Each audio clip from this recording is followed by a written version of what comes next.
গাছে তিন বন্ধু খুব ভালোই ছিলাম, যেই ফাগুনের হাওয়া এলো অমনি ধপাস। কি যে বলিস তুই, না এটাই তো আমাদের জীবন, তাই না? হ্যাঁ, একদম ঠিক কথা বলেছিস। কিন্তু আমার মনটা না খারাপ, কেন জানিস? গাছে যখন ছিলাম তখন লক্ষ্য করছিলাম এক প্রেমিক আমাকে দেখিয়ে তার প্রেমিকাকে বলছিল তাদের জীবন যদি আমার রঙে রাঙিয়ে যেত তাহলে তারা খুব খুশি হতো। কিন্তু সে তো আর দেখে যাওয়া হলো না রে, তার আগেই ঝরে পড়লাম।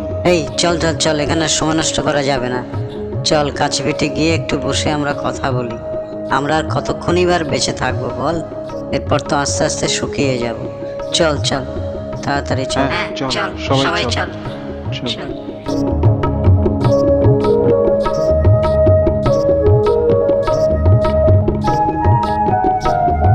আহ, এখন একটু বসতে পারলাম। জায়গাটা বেশ ভালোই, তাই না? হ্যাঁ ঠিকই বলেছিস, জায়গাটা বেশ ভালো। কিন্তু জানিস তো একটা কথা, সেটা হলো ফাগুনে যেমন আমাদের রং ধরে, তেমনি মানুষের মনেও কিন্তু রং ধরে, জানিস তো? হবে হয়তো, তবে আমি যে কদিন গাছে ছিলাম আমি লক্ষ্য করেছি বুঝলি, মানুষের ভালোবাসা একদম ফিকে হয়ে যাচ্ছে। কিছু কিছু মনে আমরা পলাশ খুব প্রিয়, কত কবিতা গানে আমাদের নাম থাকে, কিন্তু ওইটুকুই। বসন্ত শেষ তো আমাদেরও আদর শেষ। ধুর, কি কথা বলছিস তুই?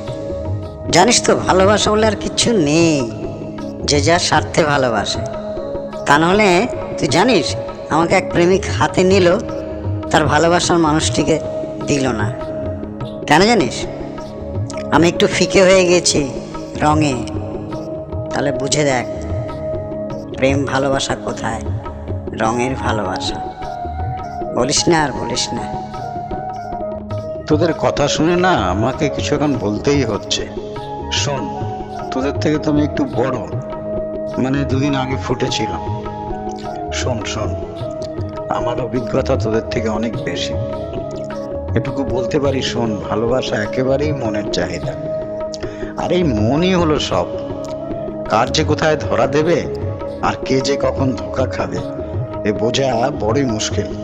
তোদের মানে মানুষদেরই বলবো, তোদের আর বলে কি হবে। হ্যাঁ হ্যাঁ, আমাদের বলে আর কি হবে, তুমি যা বলছো বলো বলো গুরু বলো। সবকিছু যে মিলে যাবে তাও কিন্তু নয়, বুঝতে পেরেছ? সেটা হলো নিজের মনকে একটু শিথিল করো, একটু নিজেকে মানিয়ে নিয়ে তাকে যদি নিজের মতো করতে পারো তাহলে বলবো তাকেই ভালোবাসো। তুমি হয়তো জানোই না বা তুমি বুঝতেই পারোনি, তোমারই পাশে থাকা মানুষটি, তোমারই চেনা মানুষটি তোমাকে কত ভালোবাসে। তোমার কথা ভেবে সে নীরব থাকে, তোমার সাথে মনে মনে কথা বলে, কিন্তু তোমাকে বলবার সাহস পায় না। কেন জানো? সে হয়তো ভাবে তোমার সে যোগ্য নয়। শোনো, এমনি মানুষ যদি কখনো সত্যিই তুমি খুঁজে পাও আর সে যদি তোমার ন্যূনতম সমান হয়, তাকে অবহেলা করো না, বন্ধুত্ব রেখো। ভালো না বেশো ক্ষতি কি? ভালোই যে বাস্তব এমন তো কোনো কথা নেই। দেখবে তোমার ভালো বই খারাপ হবে না। মনের মিল আর বন্ধুত্ব সবসময়ই বসন্ত এনে দেয়। এটা একদম ঠিক কথা। আমরা বন্ধু, আমাদের বসন্ত আছে, আমাদের ফাগুন আছে। আমরা পড়ে গেলেও আমরা বন্ধু, আমরা একসাথে মরবো, একসাথে চলবো। হ্যাঁ, ঠিক তাই কি না বলো? শোনো, তোমাদের আর একটা কথা বলি, আমরা এই পলাশের দল আর কতদিন? এই ফাগুনের হাওয়া তো সাময়িক, তাই না? কিন্তু তোমরা তো অনেক দিন, অনেক বছর বাঁচবে।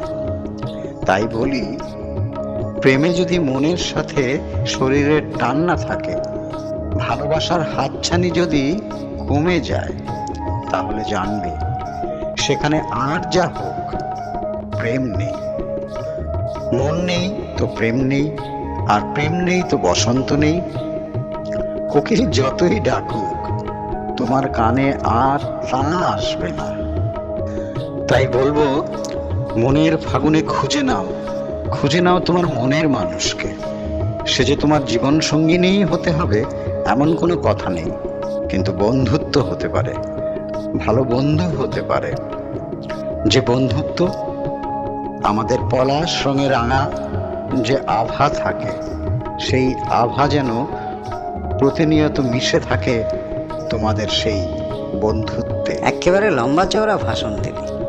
এসব শিখলি কোথায় রে? গাছে তুলে তুলে, ওই প্রেমিকদের দেখে? যাই হোক, ভালোই বলেছিস, কিন্তু এই ফাগুনের হাওয়ায় আমরা যতটা ভালো ছিলাম আর কিছুক্ষণ পরে বিদায় নেব। সবাইকে যাওয়ার আগে বলে যাই, তোমরা ভালো থেকো, আমাদের রঙে তোমাদেরকে রাঙিয়ে নাও। বন্ধুরা বিদায়, আবার দেখা হবে।